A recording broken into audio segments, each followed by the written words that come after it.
The air in our apartment was too still, like the world held its breath before a scream. I stood in the kitchen, the pink slip from my job crumpled in my fist, its edges biting into my palm. 3 years at the firm, and now, redundant. The word tasted like ash. I'd planned to tell Lena tonight, to lean on her like I always had, but her text from an hour ago clawed at me. We need to talk. Urgent. No kiss emoji, no warmth. Just those 4 words, sharp as a blade. I paced the hardwood floor, each step echoing in the quiet. The living room smelled of her lavender candles, their wicks burned low from last night's laughter. When we'd danced to old jazz records, her head on my chest, promising forever. Had that been a lie? My eyes caught the photo on the mantel. Us in Paris, her smile wide, my arm around her waist. I'd proposed that day. 2 years married, and now this. The key rattled in the lock. My heart lurched. Lena stepped in, her auburn hair catching the dim light, her navy coat damp from the drizzle outside. She didn't look at me, just kicked off her heels and dropped her bag by the door. "Evan," she said, her voice flat. "We can't keep doing this." "Doing what?" My throat tightened. I stuffed the pink slip into my pocket, the paper crinkling like a secret. "What's wrong, Lena?" She crossed her arms, her gaze fixed on the window where rain streaked the glass. "You're stuck. We're stuck. I need more than this." Her words were measured, like she'd rehearsed them. I waited for her to soften, to laugh it off like she did when we fought over dishes or bills. But her eyes were cold, distant, like a stranger's. "More than what?" My voice cracked. "I lost my job today, Lena. I was going to tell you. Is that what this is about? Money?" I hated how small I sounded, how the room seemed to shrink around her silence. She sighed, sharp and impatient. "It's not just money, Evan. It's you. You're not enough anymore." Her words landed like a slap, raw and stinging. I searched her face for the woman who'd cried when I proposed, who'd whispered she'd love me through anything. But her jaw was set, her lips a thin line. I stepped closer, desperate to bridge the gap. "Talk to me. What's changed? We were fine yesterday." My mind raced, replaying the past weeks. She'd been distant, sure, late nights at work, vague answers about her day. I'd chalked it up to stress. Her promotion had her working long hours, and I'd been proud, not suspicious. But now her phone buzzed on the counter, lighting up with a name, Mark. My stomach twisted. Mark, her coworker.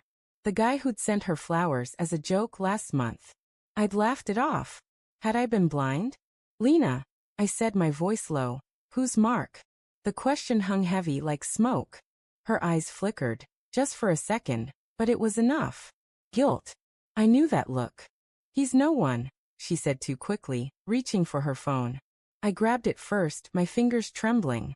The screen showed a text, "Miss you already. Tonight?" My chest burned, like someone had poured gasoline on my heart, and struck a match. "Evan, give it back." Her voice was sharp now, panicked. She lunged, but I held the phone out of reach, scrolling. Messages flooded the screen. Weeks of them. "Can't stop thinking about you. When are you leaving him?" Each word carved deeper, shredding the life I thought we had. "You're cheating." The words felt foreign, like they belonged to someone else's story. "With him? How long, Lena?" My voice broke, raw with betrayal. She didn't answer, just stood there, her hands clenched. The silence was worse than any confession. I wanted to scream, to shake her, to make her feel the weight of my world collapsing. Instead, I sank onto the couch, the phone slipping from my hand. "Why?" I whispered. She finally looked at me, her eyes glistening but defiant. "You stopped trying, Evan. You're content with this small life. I want more. Mark gets that. He's going places." Her voice softened, but it wasn't kindness, it was pity. I didn't mean for it to happen. It just did. I laughed, a bitter, hollow sound. "It just did. You don't accidentally fall into someone else's bed, Lena." My mind flashed to the nights I'd cooked dinner, waiting for her to come home. The times I'd ignored her clipped responses, her locked phone.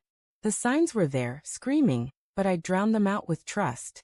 "I'm sorry," she said, but it felt rehearsed, like a line from a script she'd practiced. "I didn't want to hurt you." "Then why didn't you talk to me?" I stood, my hands shaking. We're married, Lena. We vowed to fight for this. For us. My voice rose, cracking under the weight of my anger. Was it all a lie? Paris? The promises? She flinched, but her resolve didn't break. I meant it then. But things change. People change. She stepped toward the door, grabbing her bag. I need space, Evan. I can't do this right now. Don't you dare walk away. My voice was a growl, unfamiliar even to me. I blocked her path, my heart pounding. You owe me answers. How long have you been lying to my face? Her eyes narrowed, and for the first time, I saw something cruel in her. 6 months, she said, her voice cold. Since you started coasting, acting like everything was fine while I was drowning in this marriage. She pushed past me, her shoulder brushing mine like a stranger's. I'm staying at Mark's tonight. We'll talk tomorrow. The door slammed, and the apartment swallowed the sound. I stood frozen, the echo of her words ringing in my ears. 6 months. Half a year of lies, of her smiling at me while she planned her escape. I sank to the floor, the hardwood cold against my palms. The pink slip fell from my pocket, a cruel reminder of my failure. Not just at work but as a husband. Hours passed, or maybe minutes. Time blurred. My phone buzzed with a voicemail from my boss, offering condolences and a severance package. I deleted it. Then I noticed Lena's scarf on the chair, the one she'd worn in Paris. I picked it up, the fabric soft and smelling of her. For a moment, I wanted to burn it, to erase every trace of her. But instead, I clutched it, my chest heaving with sobs I hadn't known I could cry. Then a knock. My heart leapt. Had she come back? I stumbled to the door, hope and rage warring inside me. But it wasn't Lena. It was a delivery guy, holding a small package. Evan Carter? He asked. I nodded, confused. He handed me a manila envelope, no return address. Inside was a USB drive and a note in unfamiliar handwriting. You deserve to know the truth. My hands shook as I plugged the drive into my laptop. A video loaded, grainy, but clear enough. Lena and Mark in a hotel room laughing, kissing. The timestamp. Our anniversary, 3 months ago. She'd said she was at a work conference. My stomach churned as the video played on. Their voices mocking the life I thought we had. I closed the laptop, my breath ragged. The betrayal wasn't just an affair. It was a calculated unraveling of everything I'd believed in. Lena hadn't just cheated. She'd rewritten our story, made me the fool in a script I hadn't seen.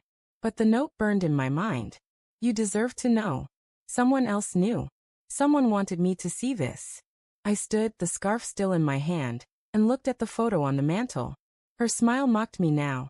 The rain outside had stopped, leaving the city too quiet, like it was waiting for my next move. I didn't know who sent the video or why. But one thing was clear. This wasn't over. Not yet.